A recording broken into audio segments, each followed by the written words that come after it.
বন্ধুগণ, আর মনে হয় ইরান ইসরায়েল যুদ্ধ থামবে না। কারণ ইরান ইসরায়েলের হসপিটালে মিসাইল হামলা করেছে।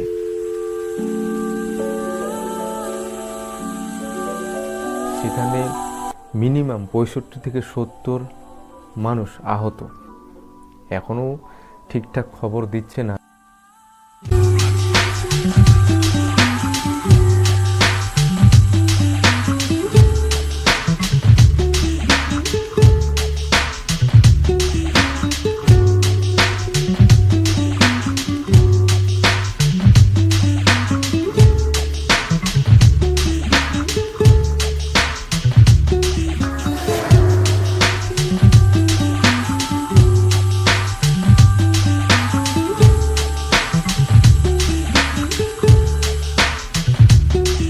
সেখানে হসপিটালে যে মিসাইল ছুড়ানো হয়েছে, এতে কিন্তু ইসরায়েল কিন্তু ক্ষিপ্ত হয়ে আছে।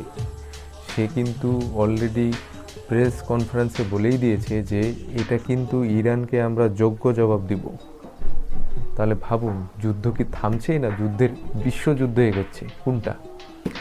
এখন ব্যাপারটা হচ্ছে যে যদি যুদ্ধ না থামে তাহলে ইসরায়েলের দিকে আমেরিকা এবং আমেরিকার নিহতভাবে ইসরায়েলের সাপোর্ট করে যাচ্ছে।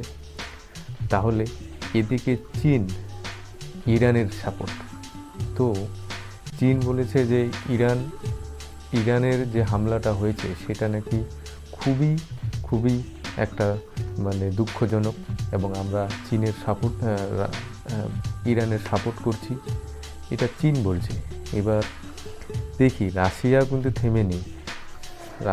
কিন্তু থেমে নেই।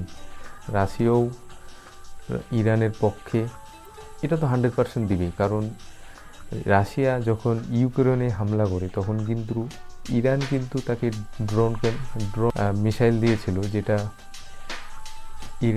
রাশিয়া ইউক্রেনকে হামলা করেছিল। তো রাশিয়া কি থেমে থাকবে? অবশ্যই না।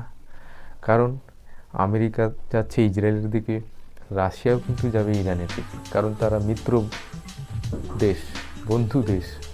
তো এটা অটোমেটিকলি যেটা ভাবা যাচ্ছে, ইসরায়েল যুদ্ধ থামবে না। ইসরায়েল ইরান যুদ্ধ কোনোদিনও থামবে না আমার যেটা মনে হচ্ছে। কারণ যেটা বিশ্বযুদ্ধের দিকে এগিয়ে যাচ্ছে। ইরান কিন্তু এই মুহূর্তেই তিনি ইসরায়েলের হসপিটালের উপর হামলা করেছে। কিন্তু এবার ভেবে দেখুন যে কিভাবে ইসরায়েল চুপ থাকবে? নিশ্চয়ই তো জবাব দিবে ফের।